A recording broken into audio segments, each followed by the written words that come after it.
Muy buenas tardes. Antes de iniciar con la videoconferencia, les recordamos que pueden realizar sus consultas a través del chat en la transmisión en YouTube. Les solicito de la forma más atenta no esperar a que finalice la presentación para realizarlas, con el fin de que puedan ser recopiladas oportunamente. En nombre de la Benemérita Universidad Estatal a Distancia, la Comisión Institucional de Ética y Valores de la UNED, en convenio con la Comisión Nacional de Rescate de Valores, me es muy grato brindarles la más cordial bienvenida a la videoconferencia Desarrollo Moral, a cargo del señor Rafael León Hernández, máster en Psicología del Trabajo y las Organizaciones.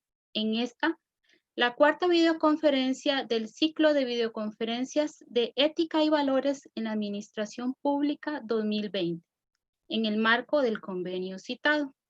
Extiendo un cordial saludo a nuestro invitado especial y expositor, el señor Rafael León Hernández, de la Secretaría de la Ética y Valores del Poder Judicial, a la señora Vera Solís, del Sistema Nacional de Ética y Valores, a las personas coordinadoras y miembros de las diferentes comisiones y unidades de ética y valores, a los funcionarios y funcionarias de la UNED, a las personas miembros de la Comisión Institucional de Ética y Valores de la UNED y al público en general que se encuentra enlazado por medio del programa de videoconferencias de la UNED y que siguen esta actividad.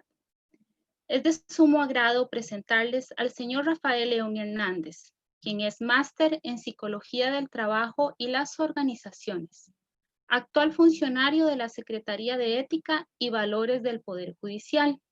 Además, fungió como coordinador de las comisiones de Ética y Valores del Instituto Mixto de Ayuda Social y del Colegio Profesional de Psicólogos, donde también fue integrante de su junta directiva.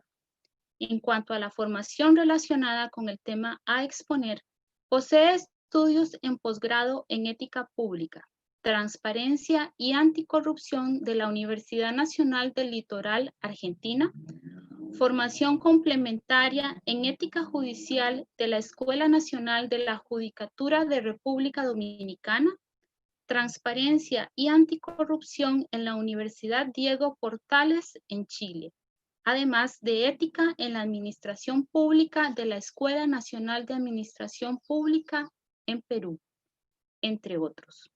Bienvenido, don Rafael. Es un honor cederle el uso de la palabra.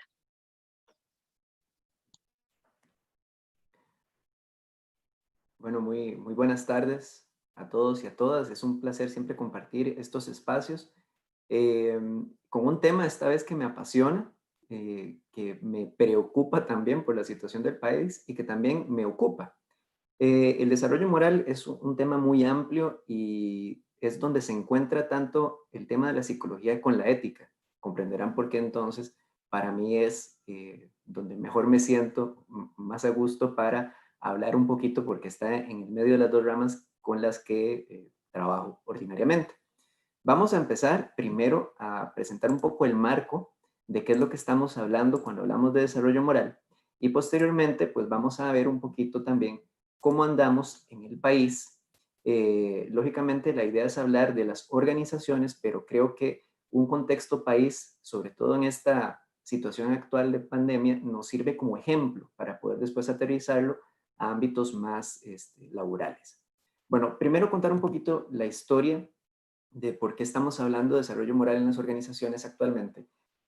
A principios de este siglo, varias universidades, empezando por Estados Unidos, pero luego otras europeas, empezaron a aplicar pruebas de desarrollo moral o similares, que ahorita les explico un poco de qué se trata, para medir cómo estaban, por decirlo así, en nivel de ética sus estudiantes y comparaban los de primer ingreso con los que ya tenían muchos años o estaban saliendo de carrera.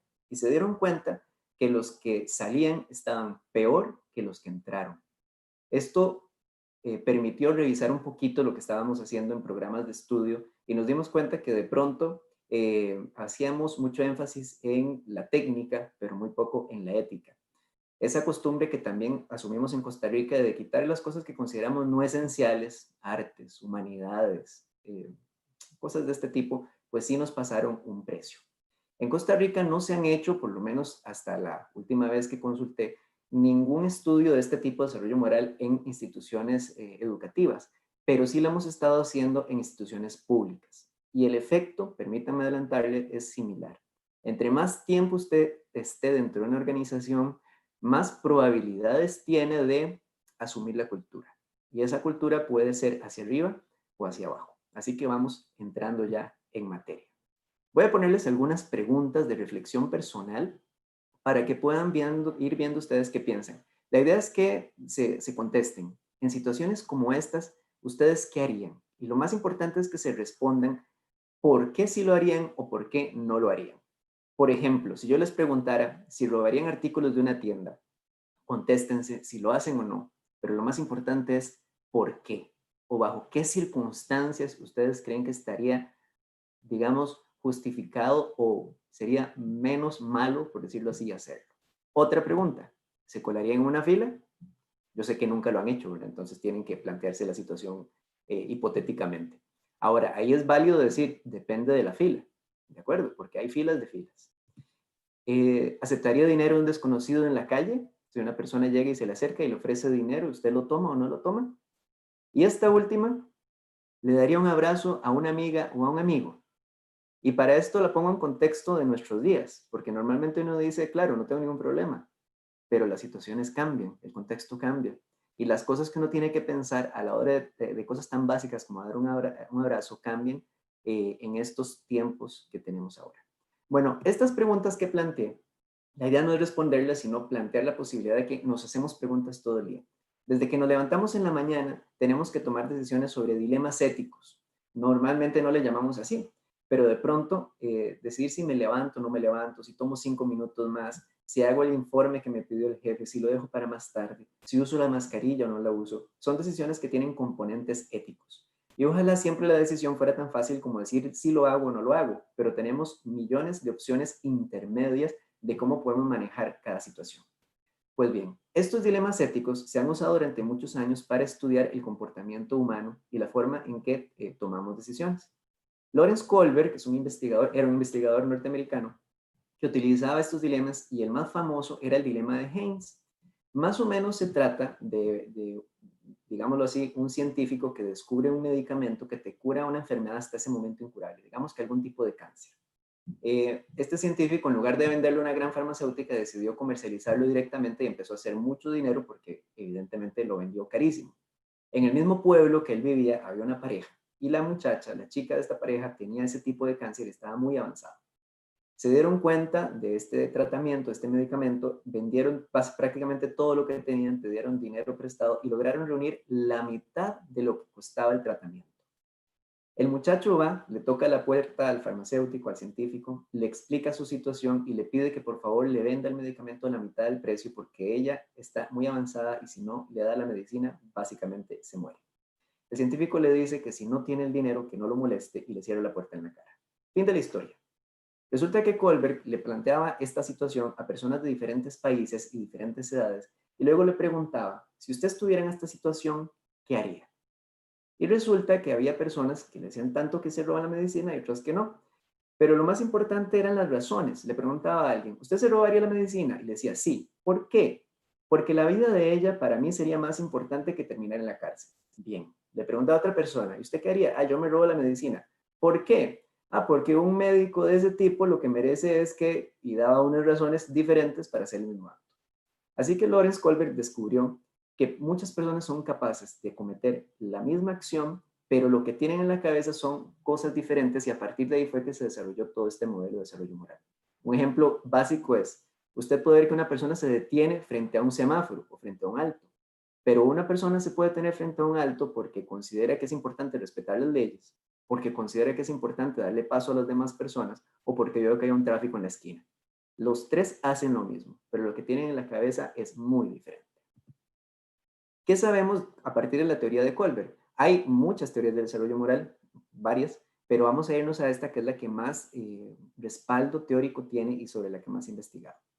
Ustedes sabrán que tenemos un desarrollo físico, un desarrollo psicológico, un desarrollo intelectual que depende mucho de los años que vamos acumulando. Lo que pasa es que con el desarrollo moral no funciona así. No por tener más años nos volvemos personas más éticas. Y yo creo que eso todo el mundo lo sabe.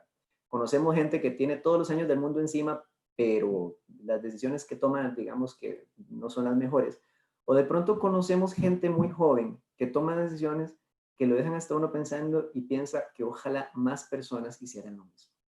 La buena y mala noticia es que el desarrollo moral depende mucho del contexto social donde usted esté.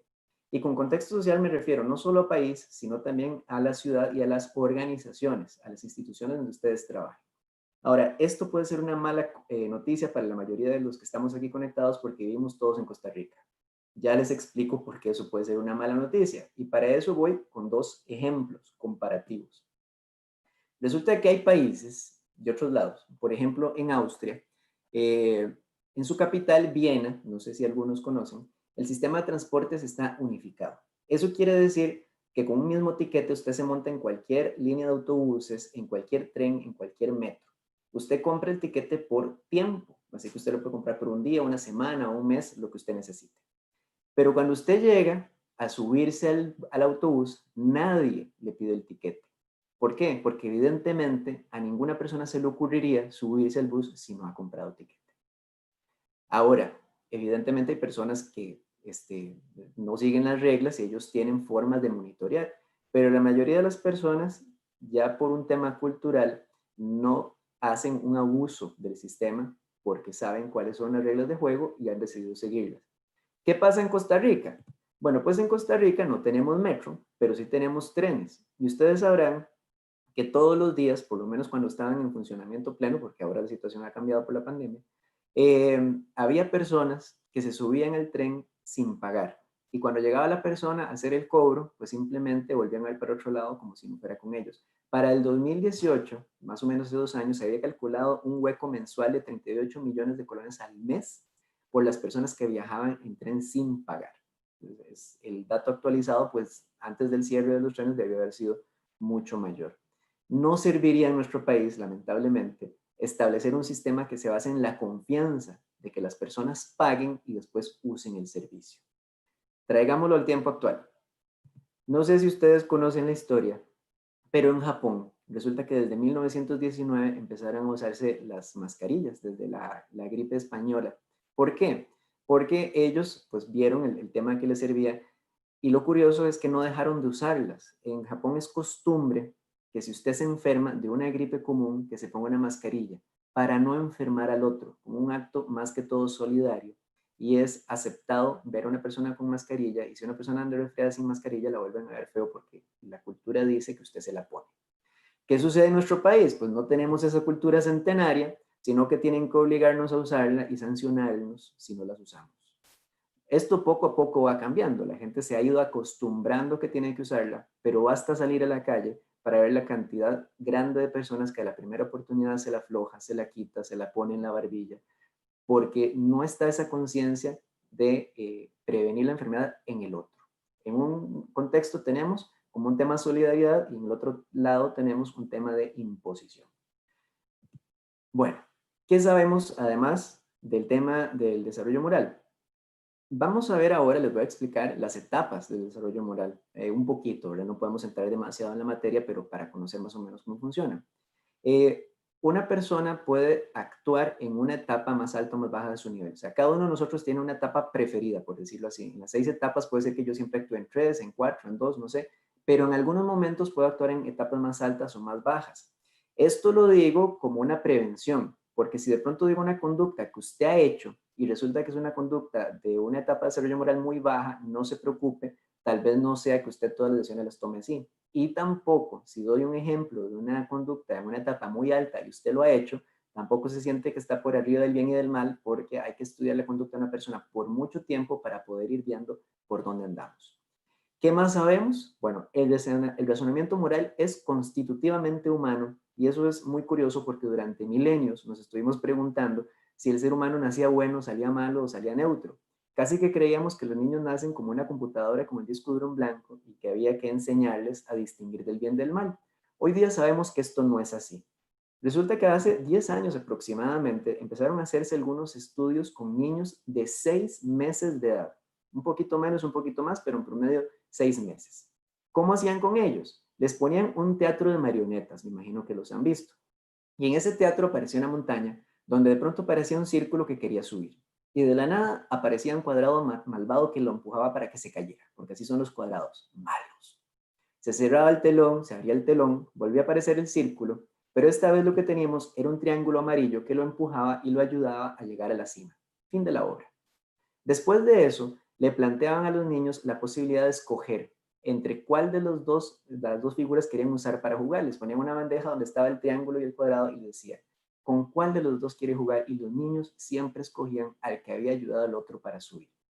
Estos experimentos de Bloom, ahí tienen la referencia, no son los únicos. Hicieron otro tipo de experimentos. Ahí pueden ver la primera imagen, es del el chico escogiendo entre el cuadrado y el triángulo. Otro teatro de marionetas donde hay una figura que se le cae la bola, un conejo la recoge y se la devuelve, otro conejo la recoge y se la lleva, se roba la bola, por decirlo así, y los niños tienen que escoger con cuál conejo quieren jugar. Y el último de abajo, por ejemplo, es un niño que ve, este ya es un niño más grande, a un adulto que ocupa ayuda y se levanta a ayudar. Se hicieron muchos experimentos y se dieron cuenta que desde muy chicos, muy chicas, ya tenemos esa, por lo menos, intuición, de decirlo así, de que está bien ayudar y está mal perjudicar al otro. Bueno, estas son las etapas del desarrollo moral. Kohlberg las llamó diferente. De acuerdo, yo les cambié el nombre para hacerlo más fácil de entender, porque si yo les hablo de moralidad heterónoma y si les hablo de otros temas, pues tal vez se complica un poco. Traté de ponerlo en términos más simples. ¿Qué decía él? Hay 3 grandes niveles. El primero cuando respondemos a las normas, perdón, a la autoridad. El segundo cuando respondemos a las normas y un tercero donde respondemos a principios. Pero cada uno de estos niveles él lo dividía en 2 etapas. Así que vamos a ir por etapas para tenerlo más claro. La etapa más básica es cuando una persona actúa de una forma u otra dependiendo de las consecuencias que vaya a haber para ella. O sea, hago o no hago la tarea dependiendo del castigo que me vayan a poner mis papás, pensando en niños, pero aplica en adultos. O sea, hago o no hago el informe dependiendo de si mi jefe me va a poner consecuencias para ese informe. Llego temprano o no llego temprano, dependiendo de si eso implica alguna sanción en mi horario de trabajo, en mi salario. ¿De acuerdo? Es cuando la persona actúa dependiendo de qué le va a pasar a ella. La segunda etapa, a la persona le sigue importando ganar ella, pero de paso trata de no perjudicar al otro. O sea, su énfasis sigue siendo ganar, pero que en el proceso otra persona no salga herida. Un niño, por ejemplo, en la etapa 1, cuando llegue la mamá y pregunte quién quebró el florero, va a decir, fue mi hermano. Pero en la etapa 2 va a decir, yo no fui, pero no acusa al otro pensando en no hacerle daño. Si vieron, los niños del experimento estaban por lo menos en la etapa 2, porque ya tenían esa conciencia social. Y esto me abre el paso para decirles algo muy importante. Una vez que usted alcanza una etapa de desarrollo moral, no es que se quede ahí, se puede retroceder. Antes era creído que usted avanzaba de una etapa a la otra e iba subiendo, pero hoy también sabemos que uno se puede devolver, puede retroceder. Voy a la tercera etapa. Aquí ya estamos en el tema de las normas, pero estamos hablando de personas que cumplen las normas cuando las ven. ¿De acuerdo? Es la persona que tiene, por decirlo así, popularmente, 2 caras. Una pública y otra privada. Entonces yo me porto de una forma cuando creo que hay posibilidad de que alguien me vea, no por el castigo, sino por la imagen. ¿De acuerdo? Lo que me importa es qué van a pensar de mí, cómo voy a ser visto por otras personas. Ya en la cuarta etapa, estamos hablando de personas que cumplen las normas porque las normas hay que cumplirlas y las va a cumplir incluso cuando no lo vean. Si ven, aquí hay un salto enorme. Uno desearía, por ejemplo, la gente que trabaja en el sector público, que por lo menos está en la 4, porque ya en la 4 estamos hablando de personas que no ocupan la cámara de vigilancia, no ocupan el control de asistencia, no ocupan el informe, sino que van a hacer lo que les corresponde hacer porque están comprometidas con ello. Ya la quinta, estamos hablando de principios y principios contractuales. Aquí no hablamos de la ley, sino del espíritu de la ley. Entender por qué son importantes las normas. Y es un nivel también muy importante porque se ocupa estar ahí para poder interpretar las normas. ¿Qué significan? ¿Por qué son importantes? Para poner ejemplos, uno desearía que los jueces y las jueces de la República, que los señores y señoras diputados y diputadas, por lo menos estuvieran ahí. ¿Por qué? Porque son las personas que les toca hacer e interpretar las normas. Y luego está la etapa 6, que es de principios éticos universales. Estamos hablando de personas que conocen cuáles son esos principios: solidaridad, justicia, qué sé yo, compromiso, respeto, póngale ahí para arriba. Se han comprometido con ellos y tratan de ponerlos en práctica siempre. ¿Sí? Y decir que uno es o trata de ser justo, solidario, siempre, no es cualquier cosa. Colbert creía que solo un 3% de la población llegaba a la quinta y sexta etapa, un 3%. Y él creía que la mayoría de nosotros nos quedamos entre la 3 y la 4, por eso lo llamaba a esa etapa, a ese nivel convencional, más o menos el nivel común donde todos nos quedamos entre aparentar y cumplir las normas. Algunos estudios nos hacen creer que Colbert estaba equivocado. ¿En qué sentido? En que la mayoría de nosotros, por lo menos en nuestro país, tal vez no estemos en la 3 y la 4, sino que no hemos pasado de la 1 y la 2. Ahorita les cuento algunos ejemplos de por qué estoy diciendo estas afirmaciones y ustedes lo podrán constatar con su experiencia. Bueno, ese es el modelo de cómo funciona el desarrollo moral, las diferentes etapas por las que vamos pasando. Déjenme enseñarles algunos letreros que podrán haber visto ustedes en su día a día, porque resulta, curiosamente, en la calle nos hablan. Cuando usted entra a algún lugar y ve letreros, usted se puede ver e interpretar en cuál de las etapas le están hablando y eso le dice qué clase de personas creen que llegan ahí. Este es un letrero de parque de diversiones, actualmente cerrado como todo el país, pero ojo que interesante, dice, en caso de que usted se cole en la fila, podrá ser retirado de parque de diversiones, o sea, una consecuencia negativa. Si usted se mete en la fila, lo sacan. Eso dice el letrero, que lo hagan es otra historia. De las cosas curiosas es que este letrero no está dirigido a los niños, sino a los padres de sus niños. Es un letrero en la etapa 1 del desarrollo moral, o sea, consecuencias negativas. Este es un letrero de autobús sobre asientos preferenciales y si lo ven, señor usuario, estos asientos son de uso preferencial para esta población y abajo dice, por favor, no comprometa al chofer. Aquí no le están diciendo que lo van a castigar a usted, están diciendo que el que se va a meter en problemas es el chofer. Es decir, es un letrero escrito en la segunda etapa del desarrollo moral, bajo el supuesto de que la persona no va a querer causarle daño a un tercero. Otro ejemplo, este me gusta mucho. Te ganaste un 100 en aseo. Estamos hablando de apariencias, como cuando le ponen los chiquitos la estrellita en la frente porque se portaron bien. Ahora, pongo este ejemplo. Me imagino que han ido a restaurantes de comida rápida, no voy a decir marcas por ahora, aunque ahí hay una, pero digamos que usted llega y normalmente es de las personas que se comen y dejan la bandeja tirada en la mesa. Un día usted se va con un amigo y al terminar de comer, el amigo agarra su bandeja, la recoge y la deposita en el lugar dispuesto para ellas. ¿Qué hace usted? Pues la mayoría de las personas lo que hace es levantarse y recoger la bandeja. De ordinario no lo hacen, pero como el amigo lo hizo, lo tengo que hacer porque si no proyecto una mala imagen. ¿Lo ven? En un momento así estamos actuando en la tercera etapa. Aquí tienen otra, un parqueo exclusivo según la ley 7600. ¿Qué te están diciendo aquí? La ley prohíbe parquearse acá a menos de que usted tenga una discapacidad. No te están diciendo cuál es la multa. Están diciendo que la ley lo prohíbe. Así que es un letrero escrito en la cuarta etapa pensando en gente que responde a la ley simplemente porque a la ley hay que hacerle caso y yo no necesito que me castiguen, que me vigilen para cumplirlas.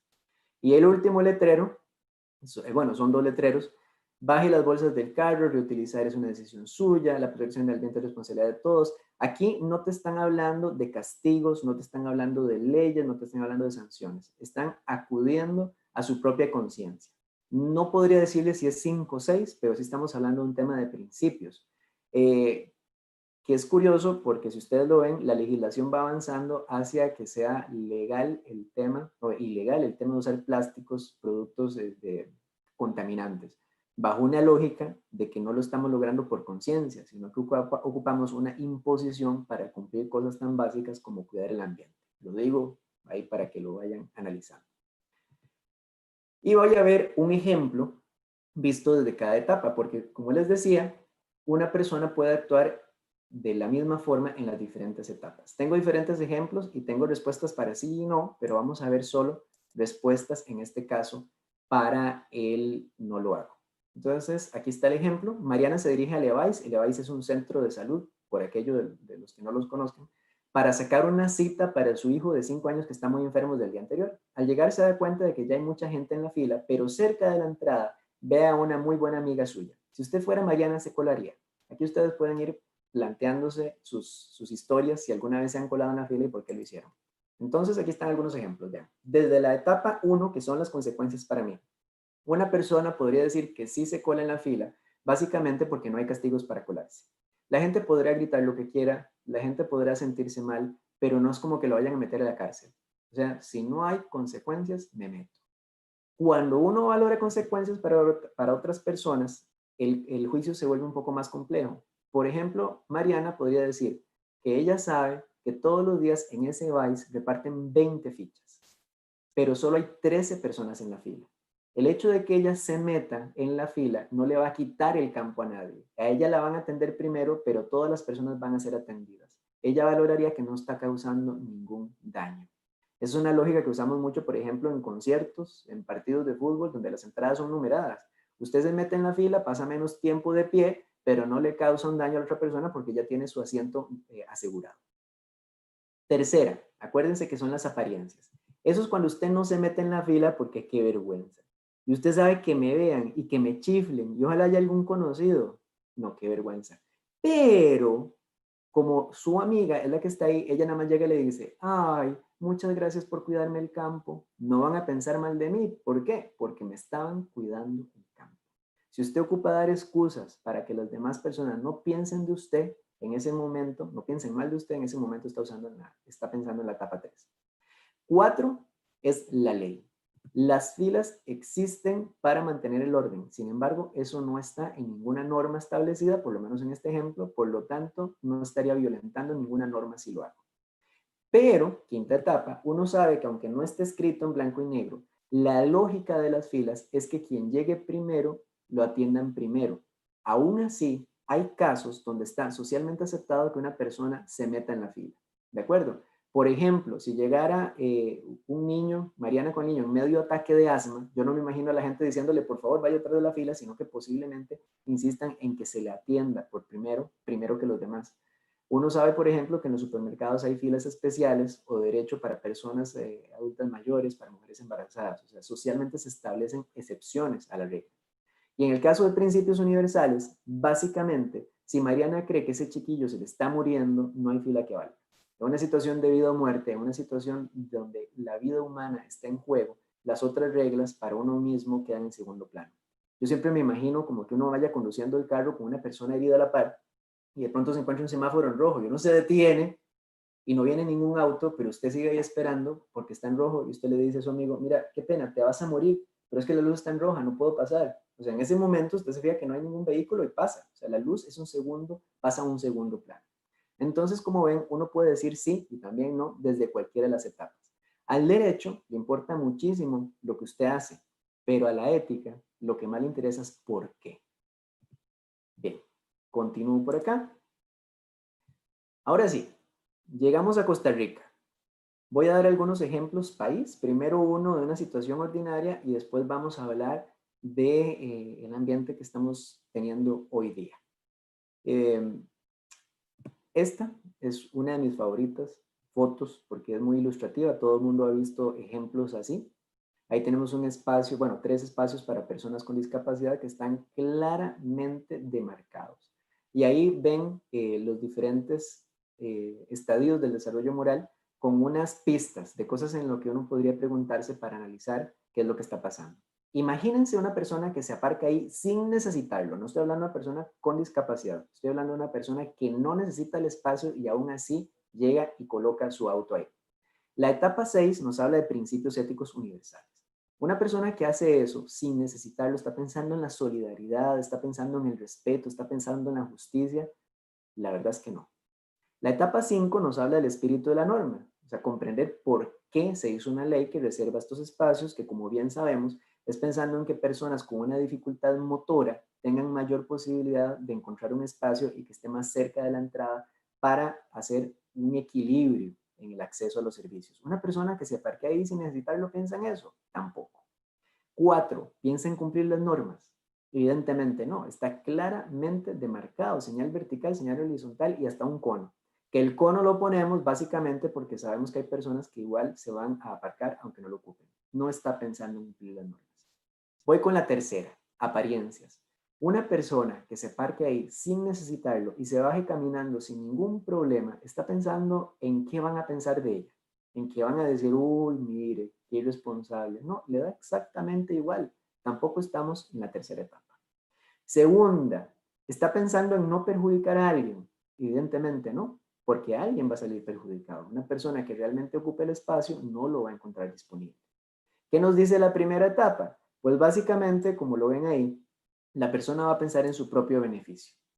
Una persona en la primera etapa va a parquearse ahí siempre que pueda y la única forma en que mueva el vehículo es porque debe venir el oficial de tránsito o a la grúa a llevarse el carro. En resumen, parquearse en lugares no autorizados sin necesidad es un ejemplo de la etapa 1 del desarrollo moral. ¿Qué tan frecuentemente vemos eso en nuestro país? Ahí se los dejo. Pero bueno, vamos a analizar el mundo del COVID, cómo estamos hoy día, y voy a compartir algunas noticias que todos hemos visto. ¿Recordarán esta? Había un albergue para personas con COVID que no tenían dónde quedarse y algunos vecinos pues básicamente prendieron fuego porque no querían que estas personas estuvieran ahí. Están pensando en la solidaridad, están pensando en la justicia. Están pensando, voy a la etapa 5, en el espíritu de la norma. O sea, ¿cuál es la idea de crear albergues? Bueno, que personas que no tienen una condición económica o la posibilidad de aislarse, de tener los recursos necesarios para no contaminar a otros, estén protegidas y disminuir la propagación del virus. ¿Está pensando en eso? Tampoco. Pero evidentemente tampoco está pensando en cumplir la norma, porque ahí lo tenemos. Está pensando en qué pensarán de ella. O sea, cuando usted sale a quemar algo públicamente, pues no le importa mucho lo que piensen de usted. ¿Está pensando en no perjudicar a alguien más? Pues evidentemente hay personas perjudicadas. ¿En qué está pensando? En su propio beneficio. Yo en mi comunidad no quiero gente enferma. Etapa 1. Otro ejemplo, fiestas, fin de semana, y han ido bajando los reportes. Si recuerdan, los primeros eran de miles, ¿verdad? Una persona que hace fiestas, y no voy a analizar cada una de las etapas porque yo creo que cada uno de ustedes puede hacerlo, pero ve lo más básico. ¿Está pensando en no causarle daño a otra persona? No, está pensando en su propio beneficio. Y de hecho, la única forma en que hemos detenido o hemos mermado las fiestas ilegales, legales no son, pero digamos las fiestas durante la pandemia que están prohibidas, es con fuerza policial. O sea, reprimendas, sanciones a las personas que las hacen. Otro ejemplo, para seguir ahondando en este tema. Cuando empezó esto, recordarán que los supermercados estaban vacíos. O sea, uno entiende que las personas quieren abastecerse, pero llevarse absolutamente todo sin dejar nada para nadie más es básicamente pensar en mí mismo, en las consecuencias para mí, o sea, yo tener lo que necesito sin importarme lo que le pase a la persona de la par, que al final se traduce en un daño para uno mismo, pero uno no se da cuenta. Seguimos en etapas 1. Hay miles de ejemplos, pero voy a dar solo uno más, porque yo creo que la idea queda bastante clara, que es el de decomiso de placas. Recordarán que cuando empezaron a aplicar restricción vehicular, teníamos una cantidad impresionante de personas que igual salían a la calle, hasta que empezaron a quitar placas. ¿Qué tenemos ahí? Una consecuencia directa para la persona que infringe la norma y solo así hemos logrado disminuir la cantidad de personas que circulan en la calle y respetando la restricción vehicular. Ni qué decir del tema de las personas que se les pide quedarse en la casa y violan la restricción. Solo cuando empiezan a ver las multas millonarias que eso implica, la gente lo piensa, algunos un poquito más. ¿Cuál es el problema con tener una sociedad que se desenvuelve en las etapas más básicas del desarrollo moral? Pues básicamente que usted, para que las consecuencias negativas funcionen, para que los castigos sean efectivos y la gente les haga caso, usted ocupa tres características. La primera es la gravedad, o sea, que la persona perciba que la consecuencia para ella es sumamente grave o por lo menos proporcional.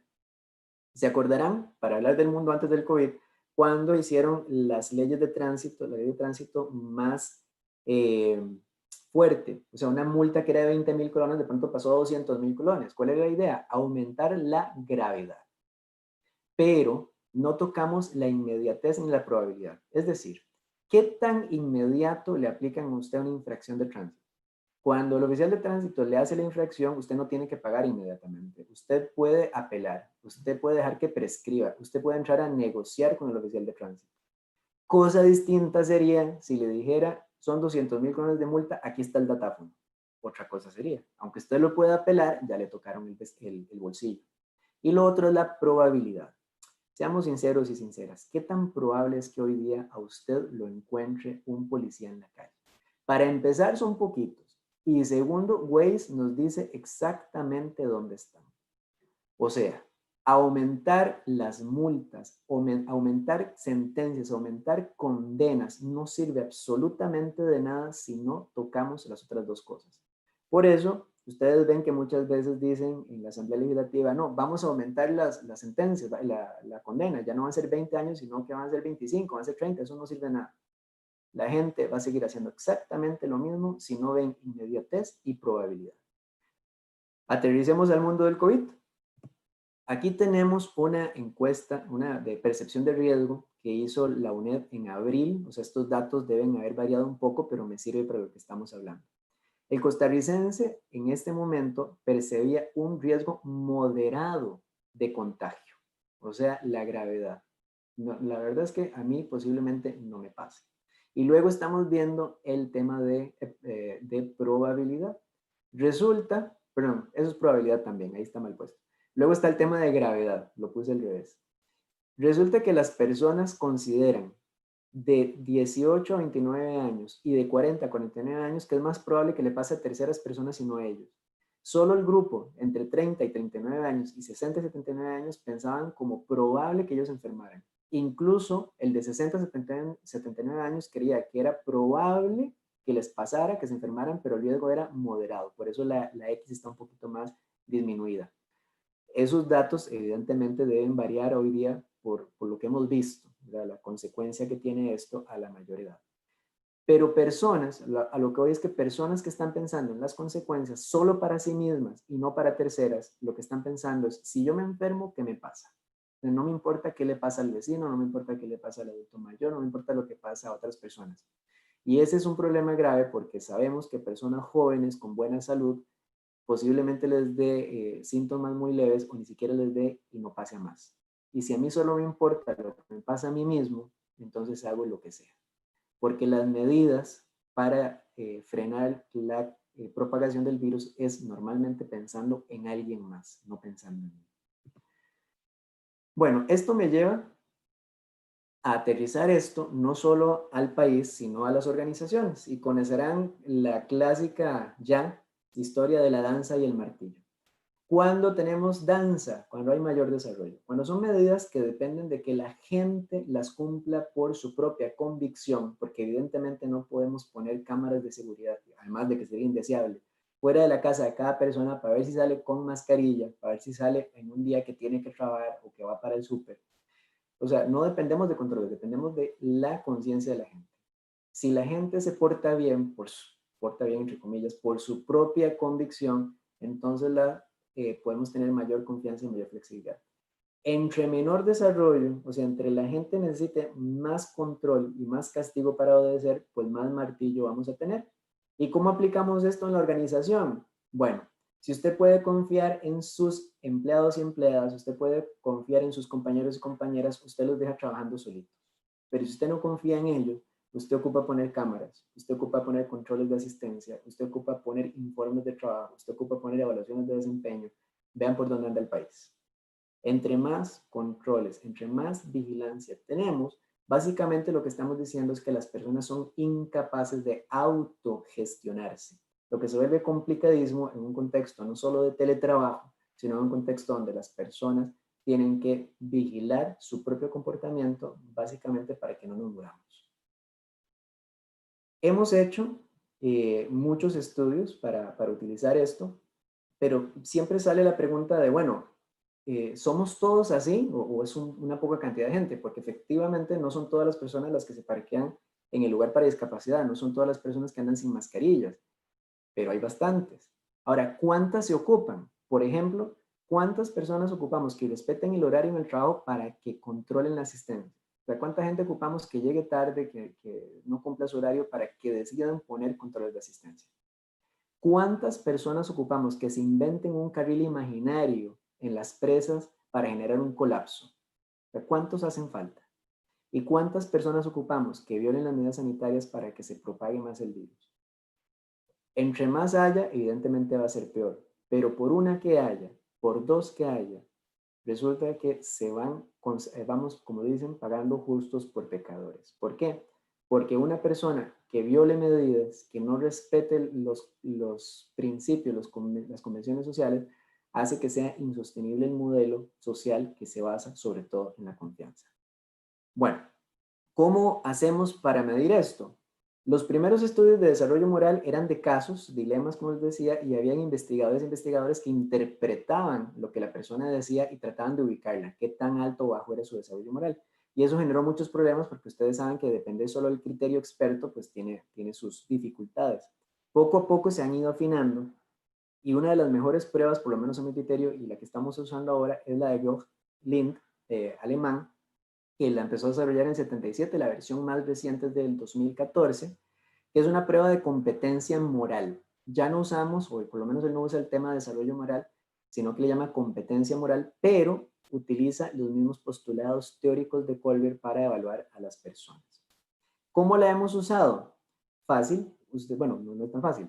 Es una prueba donde se le plantean a las personas dos casos, donde una persona toma una decisión y se dan diferentes argumentos defendiendo o, digamos, en contra de lo que hacen estas personas, y la persona que llena la encuesta tiene que evaluar qué tan de acuerdo o qué tan desacuerdo está, o sea, qué tan bueno o malo les parece ese argumento. Cada uno de estos argumentos está planteado en diferentes etapas del desarrollo moral. ¿Qué espera uno? Que personas con un desarrollo moral alto, pues evidentemente le den más valor, más peso a las etapas, pues de mayor desarrollo. Esta herramienta se ha utilizado en muchos países, hay estudios comparativos muy interesantes y la hemos estado aplicando desde 2014 aquí en Costa Rica en varias instituciones públicas. Yo quería traerles datos reales, no puedo compartir de ninguna organización propiamente, pero pedí colaboración de gente que posiblemente nos está escuchando, de una videoconferencia que tuvimos el miércoles pasado. 54 personas me hicieron el favor de llenar una encuesta para poder ver cómo se ven estos datos en la vida real. Estas personas son del Sistema Nacional de Ética y Valores y ahorita vemos sus resultados. ¿Qué es lo que mide esta prueba? Bueno, ya lo dije, qué importancia le damos a las diferentes etapas, si podemos ser imparciales y objetivos, ¿bajo qué lógica? Porque hay situaciones donde usted se compromete con uno de los dos bandos, o sea, usted va a pensar que lo que hizo la persona está bien o está mal. Así que también valoramos cómo piensa usted con respecto a los argumentos que da una persona que piense diferente a usted. Yo no espera que deberíamos ser capaces igual de darle mayor peso a los argumentos de mayor desarrollo moral, aunque la persona piense distinto a mí. Y luego, pues evidentemente, si somos capaces de ponernos en los zapatos de otra persona. Aquí están los resultados. Esto, a ver, tengamos claros que no son resultados extrapolables al país, es solo una muestra para explicar cómo funcionan este tipo de pruebas y ahora decirles cómo funcionan. Si ven este grupo de personas que nos ayudó, si ven la primera categoría soy yo, o sea, la primera etapa del desarrollo moral, la segunda dice otros, o sea, las consecuencias para otros, apariencia, ley, sociedad, principios. Esas son las 6 etapas del desarrollo moral. ¿Qué es lo que espera uno en una población sana? Y de hecho es lo que vemos en la mayoría que hemos aplicado en el país, que por lo menos comprendamos que hay argumentos mejores que los otros, o sea, una línea ascendente, y aquí la tenemos. Vemos cómo esta población puntúa más bajo los argumentos de desarrollo moral más bajo y más alto los más altos. Esta es básicamente la línea que uno quiere imprimir, enmarcar y guindar en la oficina, porque estamos entendiendo cómo funciona el desarrollo moral. O sea, sabemos que hay argumentos mejores que los otros. Por ejemplo, una persona que te diga que se metió a robar en una tienda porque quería un tele de última generación y otra que te diga que se metió a robar pan para alimentar a sus hijos, aunque uno siga en contra de robar, tiene que saber que la persona que robó por hambre tiene una mejor razón que la que robó por hobby. ¿De acuerdo? Eso es lo que hacemos en esta prueba, valorar diferentes argumentos. Hasta ahí vamos muy bien. Lo que pasa es que después podemos disgregar, o sea, podemos valorar diferentes aspectos de esta muestra. Entonces aquí podemos ver, por ejemplo, lo que pasa cuando valoramos argumentos relacionados con la justicia. Y si ven, aquello que en un principio parecía tan claro, una línea ascendente, ya no lo es tanto. O sea, la línea ya empieza a tener cruces. Y del otro lado tenemos argumentos donde le tocamos el corazón a las personas. O sea, son temas donde la gente se siente identificada con una situación crítica, alguna situación de salud, y vemos que la línea también se mueve, pero de una forma diferente. Por ejemplo, la apariencia, cuando estamos valorando la justicia de los actos, le damos mucha importancia a la apariencia, o sea, cómo se ve. O sea, la apariencia es más importante incluso que la ley. Y estoy usando esto en este ejemplo, con esta población que me hizo el favor de llenarlo, pero es algo que he visto en muchas instituciones en el sector público. Es un comportamiento reiterativo. La apariencia es más importante en muchos casos que la ley. O sea, importa más el parecer que el ser. Pero cuando nos toca en el corazón, resulta que la apariencia importa menos. Esto es como cuando a usted le dicen, está bien brincarse un alto. Y usted dice, no, jamás está mal, pero yo te vi brincarte el alto. Ah, pero es que yo tengo razón para hacerlo. Es decir, aplicamos criterios, argumentos distintos cuando me siento vinculado.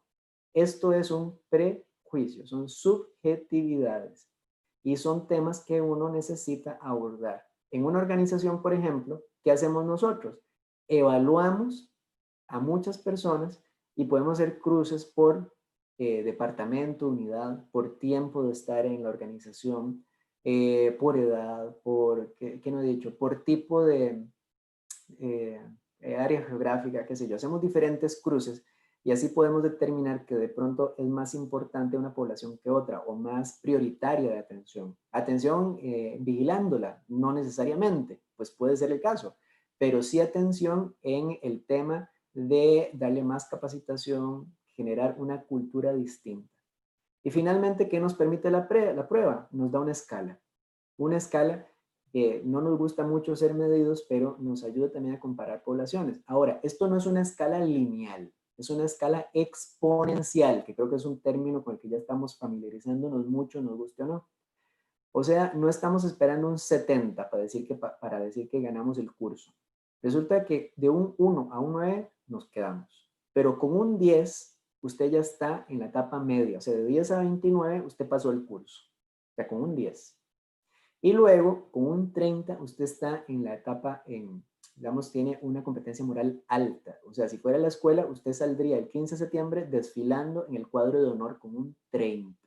¿De acuerdo? Para que veamos que no, los números no se mueven así.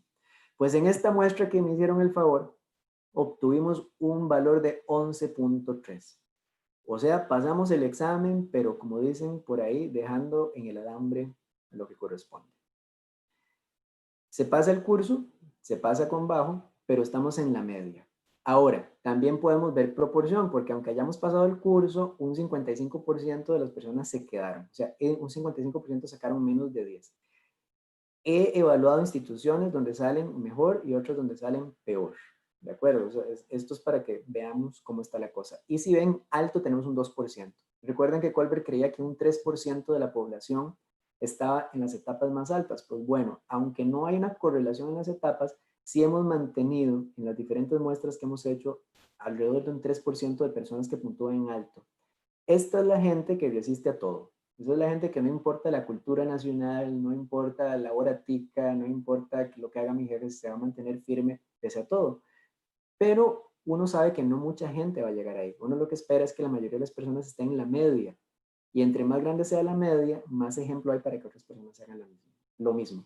¿Cómo anda el país? Esto no lo hemos aplicado a una muestra nacional, pero ya puedo llevar unas 3.000 personas evaluadas en todo el país, en diferentes instituciones, y les cuento que el rango anda por ahí, entre 8.5 y 13.5.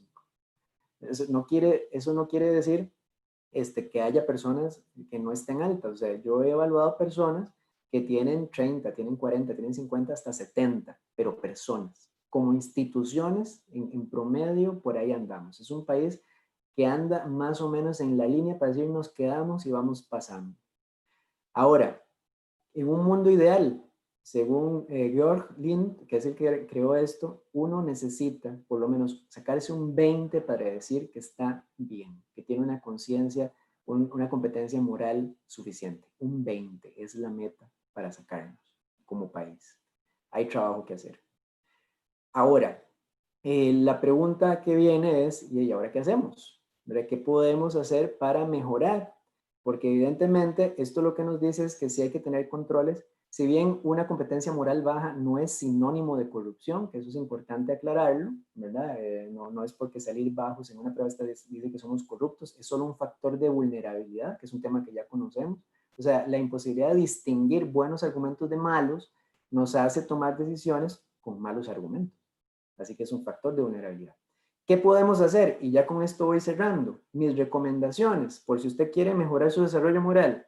Vean lo que hemos descubierto en diferentes estudios. Primero, revise su propia conducta. O sea, cuando usted empieza a pensar, ¿por qué tomé esta decisión? ¿Por qué fue que no me robé las cosas? Si fue porque vi la cámara, mira, tomé esta decisión en la etapa 1. Uno empieza a darse cuenta de qué es lo que tiene en la cabeza. Y a partir de ahí empieza a tomar mejores decisiones si uno quiere. Resulta que la formación ética, no me lo van a creer, pero sirve para algo. Ahora, con formación ética no digo que usted sepa las leyes, ni el reglamento contra la corrupción, no, estoy hablando de formación ética, o sea, saber cómo tomar decisiones, qué está haciendo usted con su vida, cómo dirige lo que usted hace, cuáles son sus prioridades, cuáles valores cree. Este tipo de formación nos ha demostrado que a lo largo del tiempo aumenta la competencia moral de las personas. Otra cosa que sirve, leer.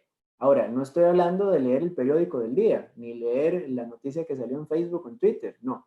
Estoy hablando de leer novela, cuento y biografía, o sea, historias. Resulta que las narraciones te permiten meterte en la cabeza del personaje y aprender con él. O sea, lo que sufre el personaje, usted lo sufre, y lo que aprende, usted lo aprende.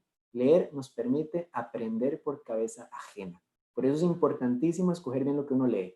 ¿De acuerdo? Hay cosas que usted puede leer por entretenimiento, pero busque también lecturas que le formen como persona. Ahora, si no le gusta leer, siempre tenemos Netflix, siempre tenemos cine, porque resulta que las películas y las series también son narraciones, son secuencias narrativas. No estimulan la imaginación tanto como la lectura, pero si usted se identifica con un personaje, pues evidentemente también puede sufrir, alegrarse y aprender con él o con ella. Por eso también es importante escoger buenas series y buenas películas. Habrá algunas de entretenimiento puro, está bien, podemos seguir viendo todas las de miedo, las que usted quiera, pero busque también eh, historias que le ayuden a crecer o por lo menos trate de sacarle un aprendizaje positivo a lo que está viendo. Una espiritualidad sana. No hemos hecho estudios nosotros en el sistema de ética y valores sobre religión, porque evidentemente es un tema de máximos, pero sí hay estudios en otros países y son estudios contradictorios, porque a veces más bien aumentan y otras veces disminuyen. La conclusión a lo que hemos llegado es que no depende de su religión o no tenerla, sino depende de cómo vive usted su espiritualidad. O sea, vivir criticando a los demás, creyéndose superior y condenándolos al infierno no te ayuda. Pero construir comunidad, ayudar a otras personas, pues sí te ayuda a subir tu competencia moral. O sea, no es sus creencias en sí, sino cómo las viva. Luego está el tema del arte. Resulta que por medio del arte, y aquí puede ser danza, teatro, pintura, dibujo, lo que usted quiera, uno aprende orden, proporción y armonía.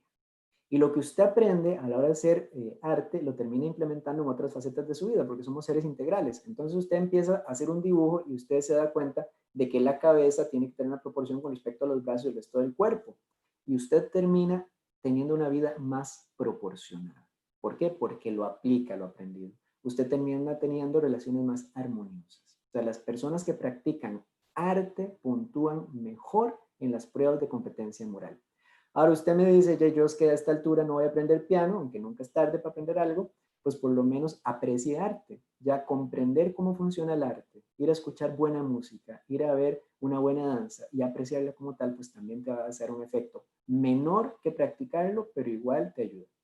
Ahora, hay que escuchar para entender, no solo para rebatir. Y esto es importante porque lo veo en cualquier conversación de red social. Las personas sostienen su punto y nunca escuchan el de la otra parte. O sea, estamos siempre escuchando al otro para contradecirlo en lugar de entender su punto de vista. Y lo hemos visto con todas las discusiones, desde la fecundación in vitro, el aborto, matrimonio igualitario y ahora las medidas del COVID, que sí es o el salvar la vida o salvar el comercio. O sea, desde ambas posiciones siempre hay buenos argumentos y los hay malos.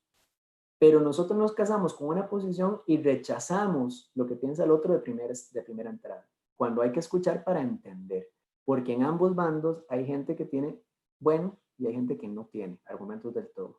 Y para un debate de altura, para llegar a acuerdos, ocupamos buenos argumentos. No solo darlos, sino escucharlos.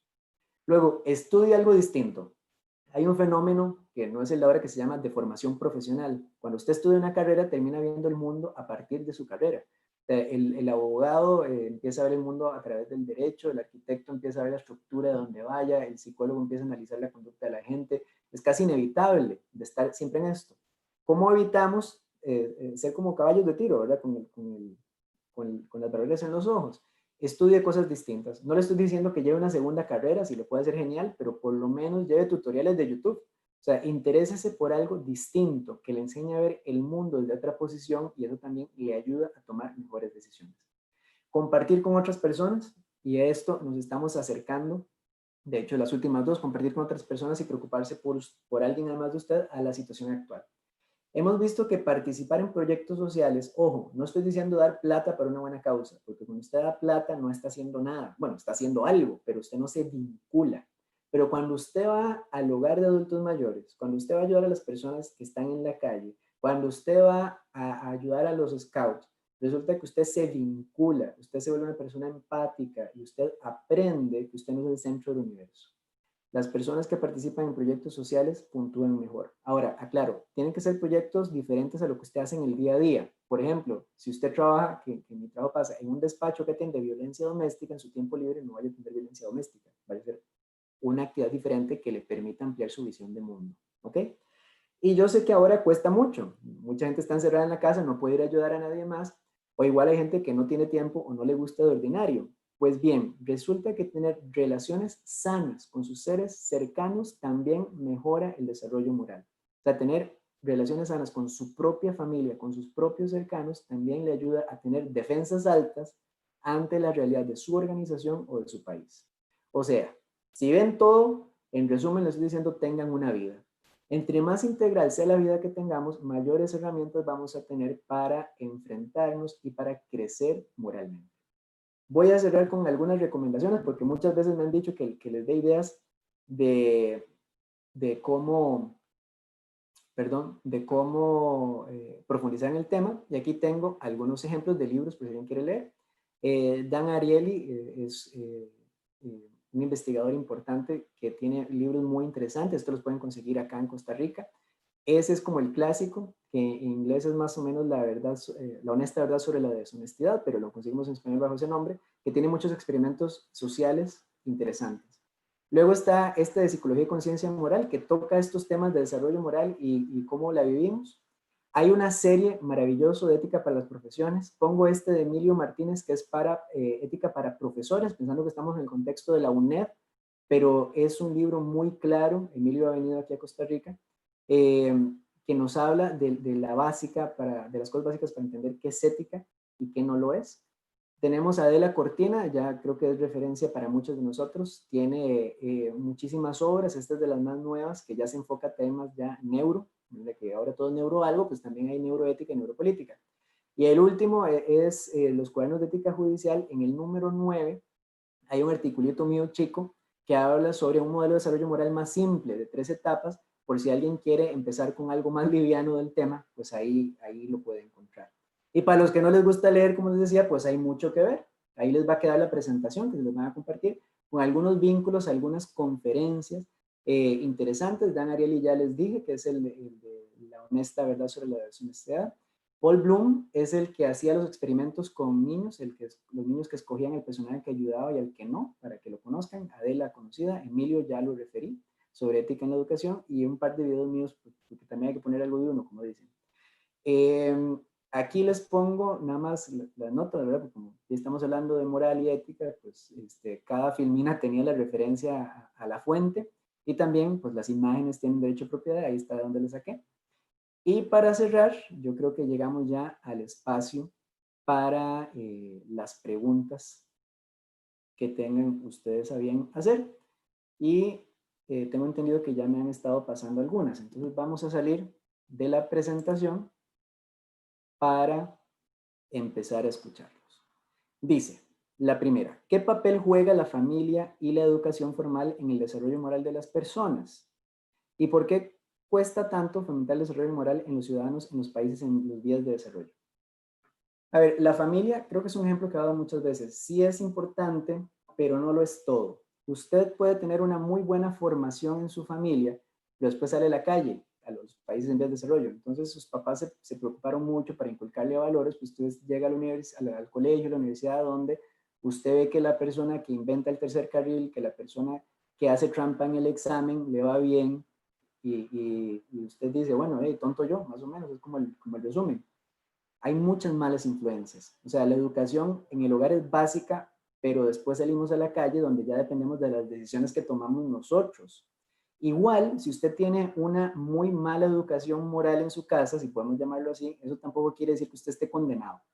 Usted puede aprenderlo de adulto, pero como siempre digo, es como aprender un segundo idioma.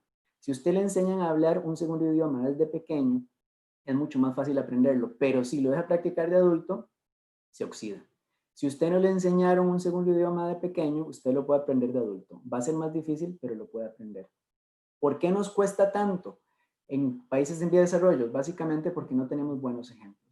La mayoría de los ejemplos que tenemos son de que el que hace trampa le va bien. ¿Cómo podemos solucionar esto? Domingo García Marzá decía que lo que ocupamos son espacios donde donde podamos ser éticos. Usted no puede cambiar el país, por lo menos no de un día para otro, pero sí puede cambiar su oficina. Los espacios pequeños, usted permite que en su organización se premie, se reconozca el esfuerzo, hacer las cosas bien, pues va generando cultura por lo menos en su organización.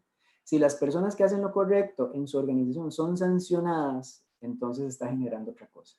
Hay que empezar por los espacios pequeños y de ahí vamos construyendo a lo grande.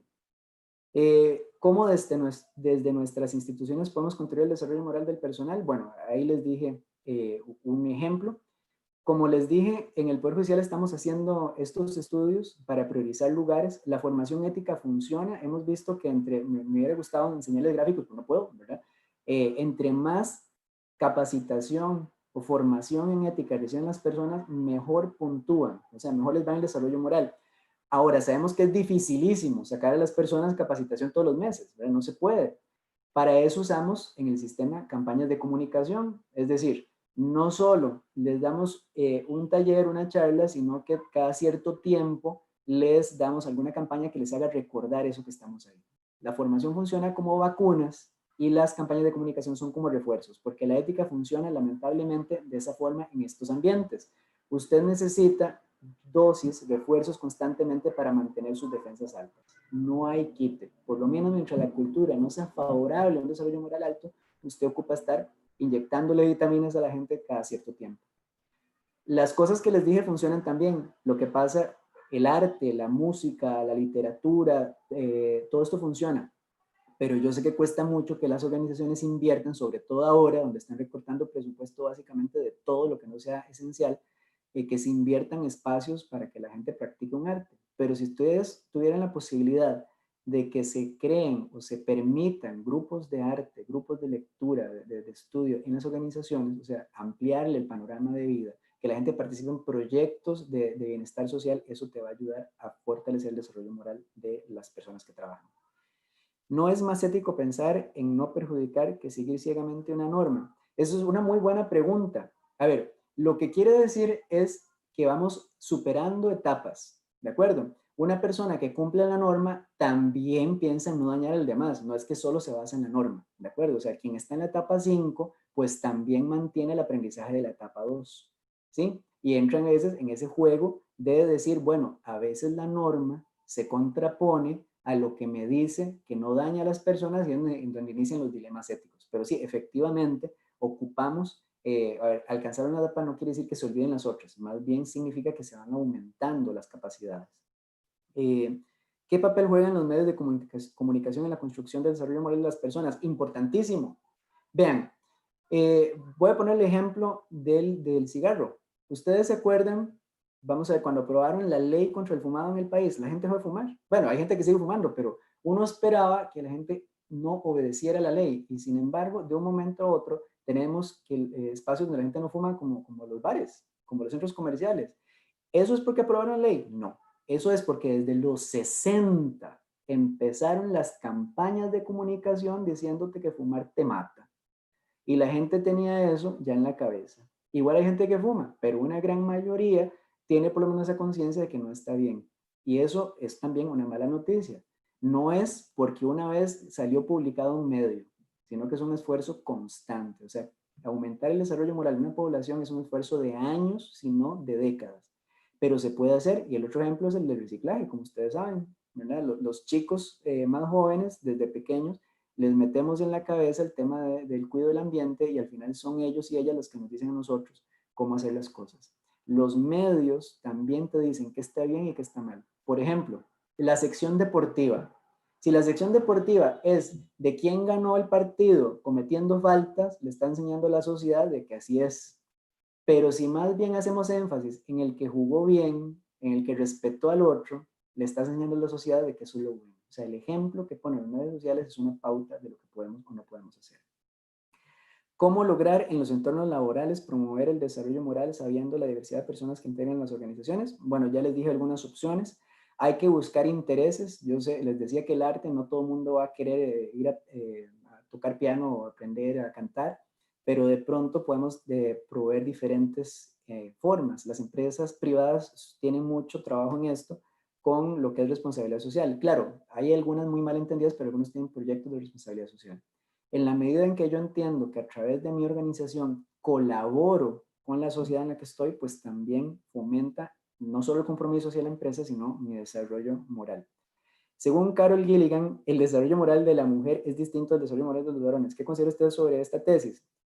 Qué bonito, no esperaba que me hicieran esta pregunta. Vean, Carol Gilligan trabajó con Colbert y en los primeros estudios de Colbert, o sea, estamos hablando de los años 60, pero no fue ayer, fue en los 60, les decía que eran estudios donde el entrevistador interpretaba el desarrollo moral de las personas y curiosamente las mujeres empezaron a puntuar peor que los hombres. Pero después nos dimos cuenta de que el error era en el entrevistador. ¿Qué fue lo que dijo Carol Gilligan? Carol Gilligan dijo, claro, la teoría de Colbert se basa en la justicia y a las mujeres nos interesan otras cosas, como cuidar a los demás. Ojo que hay un estereotipo de género en la teoría de Gilligan, ¿verdad? Porque eso quiere decir que los hombres pueden ser muy buenos jueces, pero malos médicos, y las mujeres pueden ser muy buenas médicas, pero muy malos jueces, y no es así. Hoy día sabemos que tiene que haber un equilibrio. ¿Qué fue lo que falló Colbert y que no supo leer Gilligan, que ya después se corrigieron en ambas teorías? Primero, que los investigadores estaban equivocados, porque llegaba y le decían a alguien el dilema de Haynes que les decía. Le preguntaban, hombre, ¿usted quería? ¿Se roba la medicina? Yo me la robo. Sí, ¿por qué? Porque la vida de ella es muy importante. Ok, le preguntaban a una mujer, ¿y usted qué haría? Mira, es que yo buscaría una tercera opción. Los investigadores se quedaban viendo como para el ciprés y no entiendo. Y le evaluaban bajo, cuando más bien esta mujer te está dando una respuesta incluso mayor porque ella no quería ni robar ni dejar que alguien muriera. Por eso las pruebas de hoy día se basan tanto en justicia como en cuidado. ¿Por qué? Porque un ser humano integral tiene que preocuparse no solo por la justicia, sino por los demás. Ocupamos un equilibrio entre ambas cosas. Y las pruebas no las califica una persona según lo que vos decís, sino que vos mismo, vos misma evalúas argumentos que dan terceros, lo que hace que las pruebas hoy día sean más objetivas. En resumen, hoy día hay conciliación entre ambas posiciones, la de Colbert y la de Gilligan. La prueba de competencia moral de George Gint nos la pueden facilitar o dónde se podría obtener. Vean, ahí en la presentación, cuando habla de Lint, viene la dirección de la Universidad de Constance. Pueden hablar con él.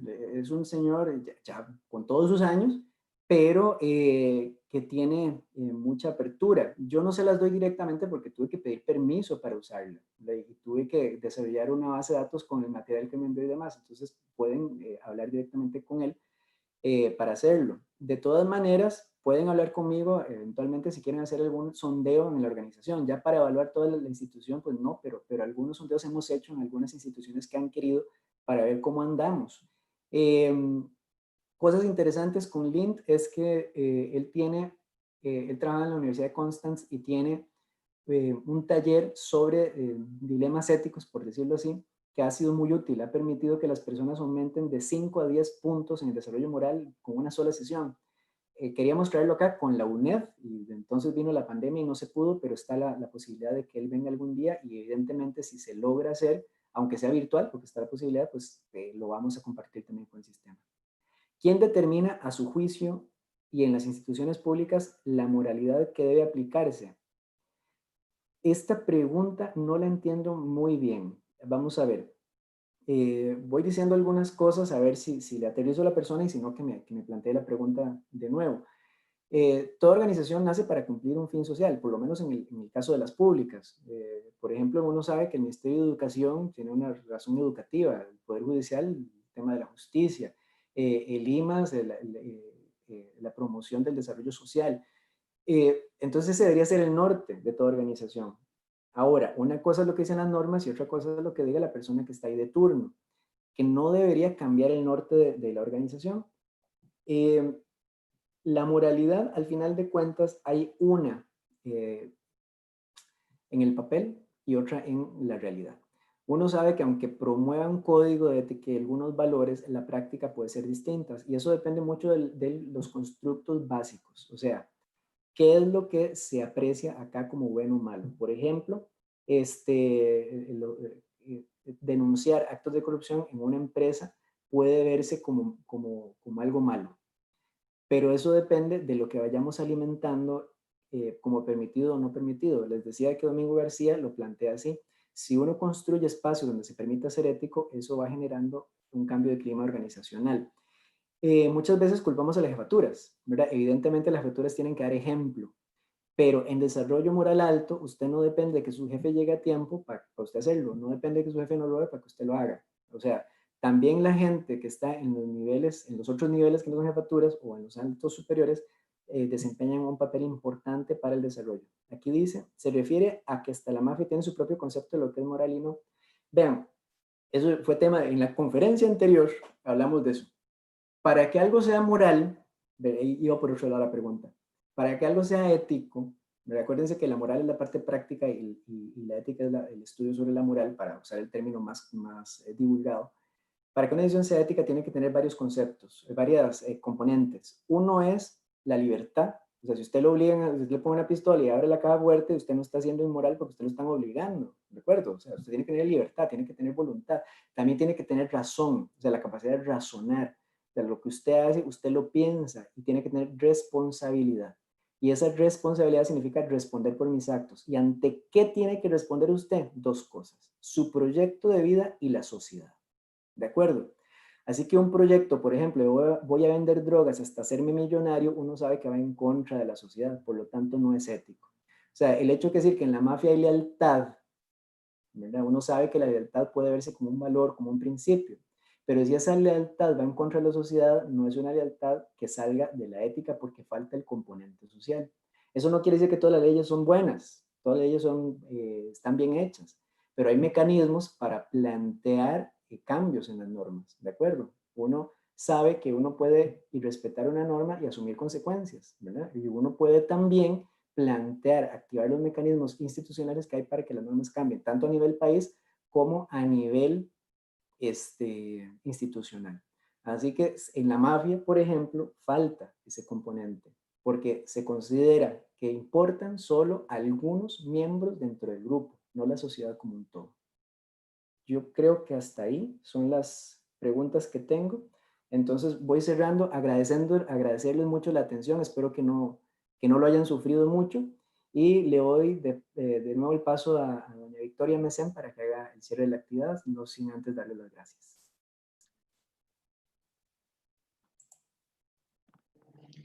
Muchas gracias, don Rafael, por su presentación. Esta nos ha permitido reflexionar acerca del desarrollo moral desde una concepción personal y social y en cómo este tema nos impacta de manera actual y oportuna. De verdad, ha sido un gran provecho para todos el compartir este espacio. No me despido sin antes agradecer a todas las personas que han brindado su valiosa atención, a la Universidad Estatal a Distancia y al programa de videoconferencias por hacer posible la realización de esta actividad. Los invitamos a estar pendientes del ciclo de conferencias sobre ética y valores en la función pública para el año 2020. De esta manera, damos por terminada la actividad. Muchas gracias.